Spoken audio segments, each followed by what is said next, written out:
topic staging and representation of the discourse structure. So here the outline is introduction, key points, theme, thematic structure, thematization, types, functions, and staging and representation. So first of all, we will discuss about discourse structure, like what is it. So discourse structure is basically is the way in which text is organized from beginning to end, and all language is used to achieve this. So the organization of ideas in spoken or written communication to ensure coherence and logical flow.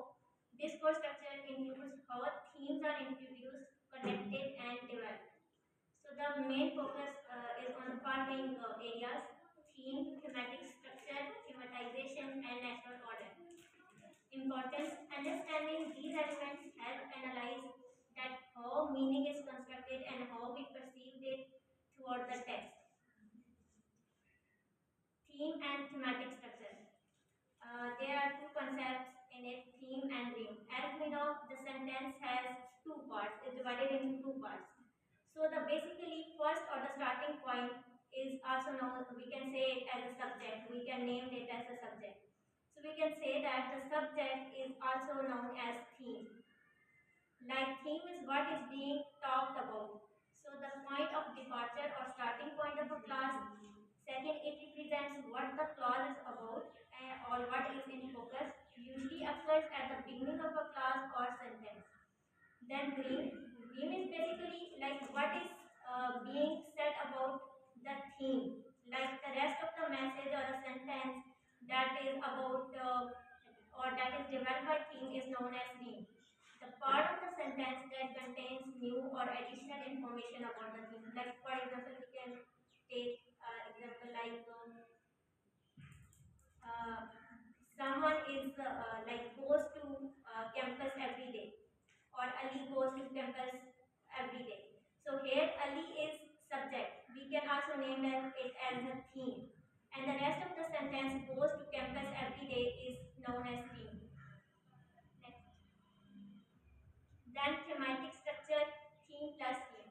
So basically, thematic structure helps to organize the data or to organize the text, and it also analyzes the distribution of theme and theme in a sentence that occupies the initial position.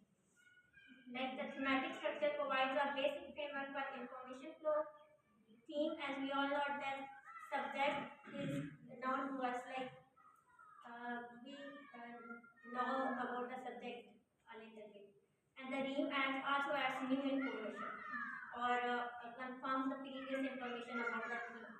Examples: theme, the weather is getting colder.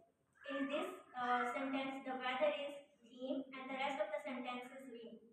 Second one is global warming has become a major issue today. Global warming is theme and the has become a major issue today is ream. Then significance helps establish coherence in discourse by organizing information in a clear and predictable manner. Then thematization. So basically, the first one, when the word thematize was first used in 1941, and it tells like it's a mental process of choosing topics as themes in discourse or a words like as themes in a sentence. Then thematization refers to the process of choosing what will be placed as a theme of a clause or sentence. It's a way to structure information to highlight certain meanings, establish emphasis, or achieve rhetorical effects. So basically, it's a grammatical like interchange or proverbial like interchange like what we will put as a first like when whether we will put adverbs or a noun at the initial point of the sentence. Then types of thematization. There are basically two types of thematization: unmarked and marked. So they refer to grammatical subject of a class, whether it occupies a departure of initial or initial point. So unmarked thematization, natural the pattern of the sentence is that it will sentence will start with subject, followed by object, and then the verb. So it follows the natural pattern of the sentence. For example, the student completed their assignment. So here the student is theme and completed their assignment is read. Then mark thematization. The theme deviates from the natural order or emphasis often involves fronting a non-object element such as an adverbial or object. Example, yesterday, here the object comes first. Yesterday is theme, I saw a movie. Reem, to the bar, here we will refer it as a theme and they went with reem. Then natural order in this course. So basically, natural order is a thing that like all the grammatical structures are learned in a predictable natural order. We will all know that a sentence starts with subject, then object, and verb. So the typical or default sequencing of sentence elements usually subject, verb, object in English. Example, here John is reading a book. So John is subject, is reading verb, and a book is object. Then John is reading a book. If we see this sentence with the reference like with the perspective of theme and theme. So here John is theme and is reading a book is reading. Then deviation from natural order. Deviation is something that we follow the unexpected rules or norms. Natural order may be altered for stylistic or rhetorical reasons to foreground certain information, to add emphasis or dramatic effect. Then examples of deviated order. Natural order is the cat chased the mouse. So in deviation, the mouse is theme, was chased by the cat is reem. Then second, he won the race he won. So, here the theme is the race and he won is reem. Why deviation matters? Allows speakers or writers to structure discourse strategically for impact, highlight specific part of the discourse to suit communicative goals. Staging and representation of the discourse structure. Staging is what like how we sequence or organize data or a text in a particular form in a particular pattern. So here in this step there are further three steps which are used for staging. First one is introduction, second is development, and third one is closure. So first of all, introduction. In introduction